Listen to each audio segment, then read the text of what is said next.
آقا کریم نے ارشاد فرمایا جس نے استغفار کو لازم کر لیا تو اللہ تعالیٰ جل شانہ ہر غم سے، ہر مشکل سے، ہر تکلیف سے اس کے لیے کشادگی پیدا کر دے گا، ہر اذیت دور کر دے گا، اور ہر مشکل اور ہر پیچیدگی سے اس کے لیے راستہ پیدا کرے گا، اور اللہ تعالیٰ جل شانہ اس کو وہاں سے رزق دے گا جہاں اسے گمان بھی نہیں ہوگا۔ اللہ اکبر۔ حضرت انس رضی اللہ تعالیٰ عنہ سے ایک روایت سن لیجئے۔ کہتے ہیں کہ رسول کریم صلی اللہ علیہ وسلم نے فرمایا کہ جس طرح تانبے کو، لوہے کو، دھاتوں کو زنگ لگتا ہے، اس طرح دلوں کو بھی زنگ لگتا ہے، اور فرمایا زنگ کو اتارنے کے لیے جو چیز بنائی گئی ہے وہ استغفار ہے۔ تو استغفار دلوں کا زنگ اتارتا ہے۔ قرآن مجید کی تلاوت، کثرت ذکر، موت کی تذکیر اور استغفار یہ دلوں کا زنگ اتارتا ہے۔ اللہ اکبر۔ تو یہ آپ کے سامنے جو احادیث رکھی گئی ہیں، اللہ ہمیں ان سب پہ عمل کی توفیق عطا فرمائے۔ کثرت کے ساتھ لا الہ الا اللہ اپنے معمولات زندگی میں شامل کریں، یہ تجدید ایمان کا ذریعہ ہے۔ اسی طرح سبحان اللہ و بحمدہ یہ دن میں 100 مرتبہ اپنے معمولات میں شامل کر لیں۔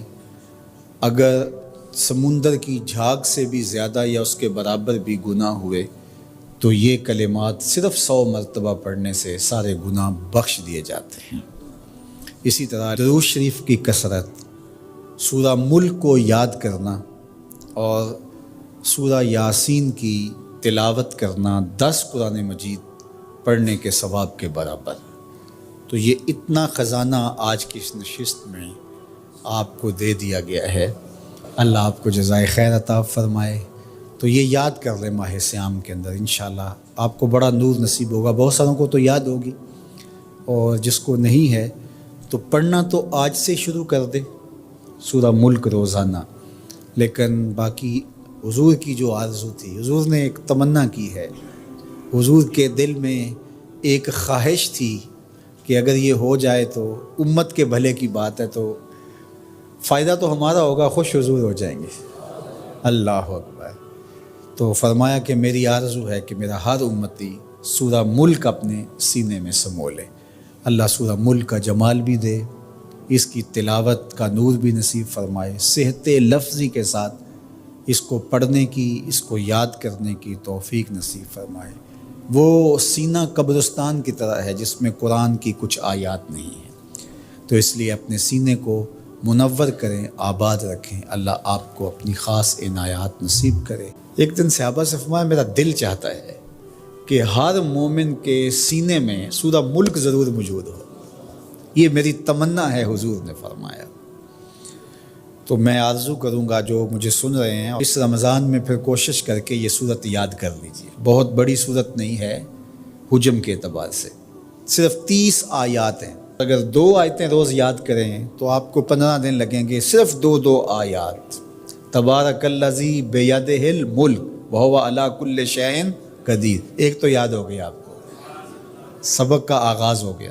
اب باقی 29 آیتیں رہ گئی ہیں۔ تو میں چاہوں گا کہ میرے جملہ سننے والے اور آپ جتنے لوگ موجود ہیں یہ ارادہ کریں، عزم مصمم کہ ہم نے سورہ ملک یاد کرنی ہے، اور یہ میری آرزو نہیں ہے، یہ میرے حضور کی آرزو ہے۔